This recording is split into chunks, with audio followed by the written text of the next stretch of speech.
This time we're looking at some new additions to the fleet. I've decided to go with a time period of 1987 to 2001, 2003 for the railroad I'm modeling here, Montana Rail Link. And so I figured they didn't have certain locomotives back then. Here's a nice boxcar in the livery. As I said, they didn't have certain locomotives back then, like these SD70 Max.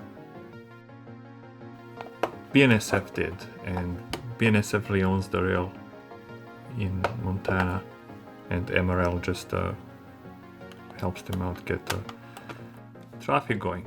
But I thought, well, what if, let's say MRL bought one of the SD70 Max back in the 2000, and then they wanted to test it out, see what it does, what it looks like. I bought one of these undecorated ones, and I'm going to turn it into the MRL livery. It's just sort of like freelancing that portion, or that time period, since today, I mean, they're running SD70 ACEs, and they have like 24 or something of those, but back then they didn't. Everything was SD40-2s and SD40s and GP38s and whatnot, and I have some of those there in my fleet as well. And then I've got a couple of BN SD40s-2. I like these because they are BN, so technically I could just run them as they are. I don't really need to paint them into a MRL livery, since MRL had some BN locomotives for a few years when they started. I can do the same thing until I decide to paint it or just leave it, and these were rolled locomotives, so it's pretty cool. And then I've also got GP38. Actually, I have a few more GP38s coming in. Some sound. This one is without sound, and this is a Atlas GP38 demonstrator, and I'm going to try to paint that as well into the MRL livery. And then I also have, there's another thing. I got these SDP40F, and I think MRL had one or two of these. They still do. I don't know if they use them, but I've seen one pull a maintenance of weight train, and so I thought maybe I can paint one of these for that. No, actually, sorry, this one they use to pull their business train. I think that would be interesting to make as well eventually. I don't know, we'll see. But these are the latest additions to the fleet. Unfortunately, some benchwork rearrangement had to occur. If you remember, this aisle, this side of the benchwork was wider or deeper than this one. Well, now they're the same depth, because two towns are going to be on each end of this peninsula, and the old plan had a yard there, and that's why it was deeper. But luckily I was able to put the pieces that I cut off from here back, and you can see the seams over there and over here. You won't be able to see the seams once everything is finished. It was just an unfortunate part that had to happen, and also destroy the corners over there on that side and on the other side, so that needs to be patched as well. But small price to pay to get the plan working the way it should, so c'est la vie. More to come. Well, looks like I'll be able to reuse those corner hardboards that I removed, since the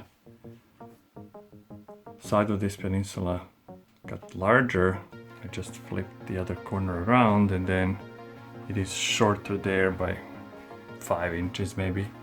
I don't know, but I'll just mud this up and mud that up, and it should be okay.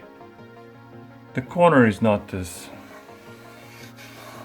I guess, as curved as it was before, but you know, it's all right.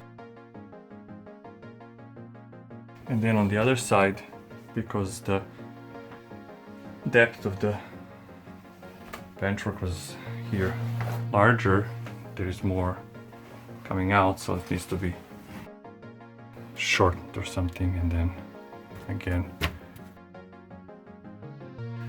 mud up the area here, mud up the area there, and it should be all good. And now I have what I used to have at the beginning, 12 inches on each side of this peninsula. There's going to be one down there and one down here, and there is going to be like a canyon or something here separating them. But we'll see. For now, that's it. So I had to add a backdrop to this blob, and it was such a pain in the back because I had to actually remove the piece that goes down into the benchwork, because I've cut the surface above the benchwork. I mean, I've cut the backdrop above the benchwork a few months back, thinking that it's going to be some big scene and I'll need the space. And now I need the backdrop back. So it was okay fixing it. I mean, that was not a big deal. But otherwise, I'm just tired of doing benchwork. And I hope this is the last piece. I have those 2 other pieces on the floor there, and they're the items that go on the windows here. They were never painted, so I end up painting those as well. While I'm here, might as well. And so hopefully that is the last of that. I mean, there is still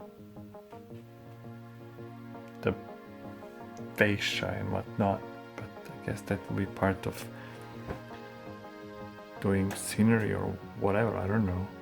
Some people put the fascia right away, but I'm thinking I'm going to put the fascia when I'm doing the scenery so that I know where to cut it and shape it, because I don't know how high it's going to be. I think in this space, I think I want to make it sort of higher or taller.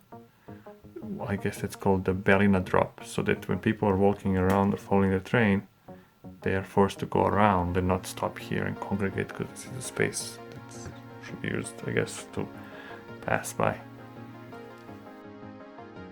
But that's it for now. Thanks for watching.